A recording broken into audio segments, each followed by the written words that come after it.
अस्सलाम वालेकुम। उम्मीद है आप सब लोग खैरियत से होंगे। आज का हमारा प्रोग्राम है थीसिस से रिलेटेड। आज हम देखेंगे how to write a research report और thesis. There are various format of educational research report. तो इसके लिए अंडरस्टैंडिंग होनी चाहिए कि हमने कौन सा फॉर्मेट यूज़ करना है और कौन सा इसका प्रोसेस यूज़ करना है। तो लेट्स सी, हम देखेंगे कि हम जो थीसिस करने जा रहे हैं या एजुकेशनल रिसर्च बनाने जा रहे हैं उसके क्या पॉइंट्स और क्या हेडिंग्स हैं। स्टार्ट करते हैं। Research report include usually the following chapters. Thesis में सबसे पहले आ जाएगा introduction, next literature review, third इसका चैप्टर होगा रिसर्च मेथडोलॉजी का, fourth data analysis and next is summary, conclusion, recommendation and last is the references and appendices. तो हम start करते हैं इसके टाइटल पेज से। इसका टाइटल पेज जो होता है थीसिस का, उसमें थीसिस का टाइटल लिखते हैं, कैंडिडेट का नेम होता है जो रिसर्च बनाने जा रहा है, इसके अलावा पर्पस होता है या रिलेशनशिप थीसिस, हम कौन सा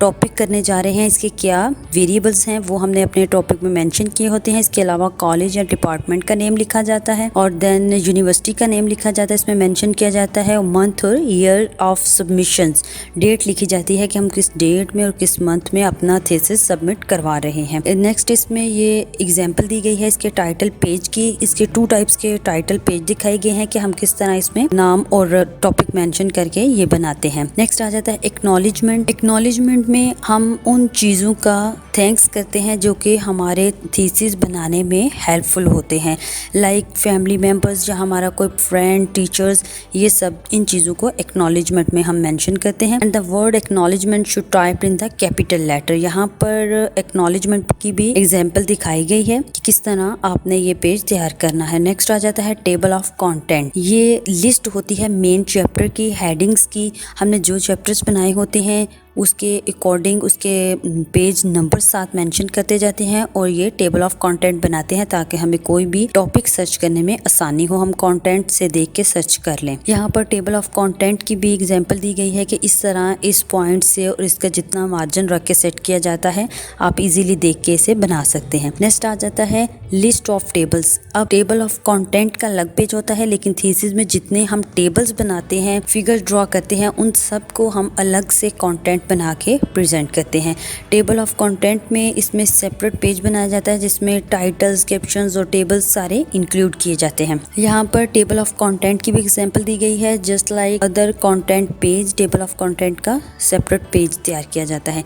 नेक्स्ट स्टार्ट करते हैं हम फर्स्ट चैप्टर से। फर्स्ट चैप्टर आ जाता है इंट्रोडक्शन। ये मेन पर्पस होता है चैप्टर का जो कि इंडिकेट करता है हमारे स्टडी के स्कोप को, और ये हमेशा पास्ट टेंस में लिखा जाता है और इसमें problem, objective, hypothesis, research question, significance और लिमिटेशन जो होती हैं वो प्रिसाइजली डिफाइन की जाती हैं। यहाँ पर हमने फर्स्ट चैप्टर की इंट्रोडक्शन की एग्जांपल दी है कि किस तरह इसे हम तैयार करते हैं। नेक्स्ट आ जाता है second chapter literature review. Literature review में हम जितनी भी पास्ट सर्चेस होती हैं अपने वेरिएबल्स, अपने टॉपिक से रिलेटेड, वो मेंशन करते हैं। It indicates what has already been studied by others. यहाँ पर लिटरेचर रिव्यू का भी दिखाया गया है। मेरा यहाँ पर फर्स्ट हाइपोथेसिस हमने मेंशन किया था, हमारा हाइपोथेसिस था माइंडफुलनेस का, तो हमने माइंडफुलनेस से रिलेटेड ये फर्स्ट पेज की आप लोगों को पिक दिखाई है कि आपके वेरिएबल्स जितने ज़्यादा होंगे उतने ही वेरिएबल्स को आपने लिटरेचर रिव्यू में सर्चेस फाइंड करके डिफाइन करनी है। नेक्स्ट आ जाता है रिसर्च मेथडोलॉजी, थर्ड चैप्टर। ये चैप्टर इंडिकेट करता है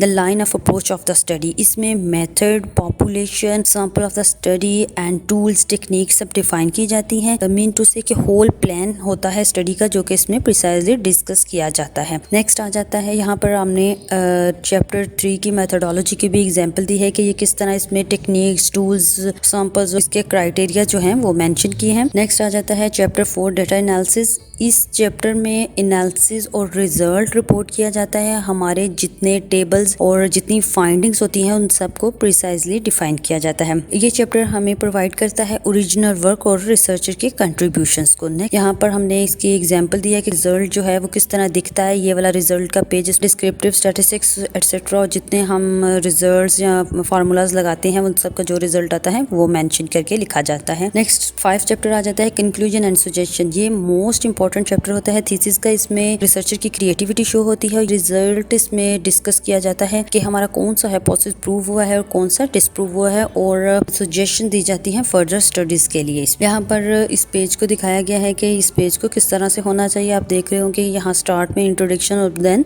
लिमिटेशन और इसकी सजेशंस डिफाइन की गई हैं। नेक्स्ट लास्ट चैप्टर आ जाता है रेफरेंसेस का। रेफरेंसेस में यही कि हमने जितनी भी सर्चेज कोड की होती हैं, जो टेबल्स वगैरह हमने इंक्लूड किए होते हैं, उन सब चीज़ों के हम रेफरेंसेस देते हैं और उसमें बताया गया है कि कौन सा मेथड आप यूज़ कर रहे हैं। फॉर एग्जांपल हम साइकोलॉजी में मोस्टली APA का, अमेरिकन साइकोलॉजिकल एसोसिएशन का मेथड यूज़ करते हैं, तो उसके अकॉर्डिंग कितना स्पेस, अटेंडेंट और रेफरेंसेस किस तरह कोड किए जाते हैं, उसके अकॉर्डिंग हमने यहाँ पर एग्जाम्पल भी दी है, ये दिखाई हुई है कि किस तरह से ये रेफरेंसेस दिखाई देते हैं APA के अकॉर्डिंग। तो ये था हमारा थीसिस, सारे चैप्टर्स, ये फाइनल थीसिस दिखने में ऐसा लगता है। होप सो आपको समझ आ गई होगी। अपना बहुत ख्याल रखिएगा, हमारे चैनल को जरूर सब्सक्राइब कीजिएगा। अल्लाह हाफिज़।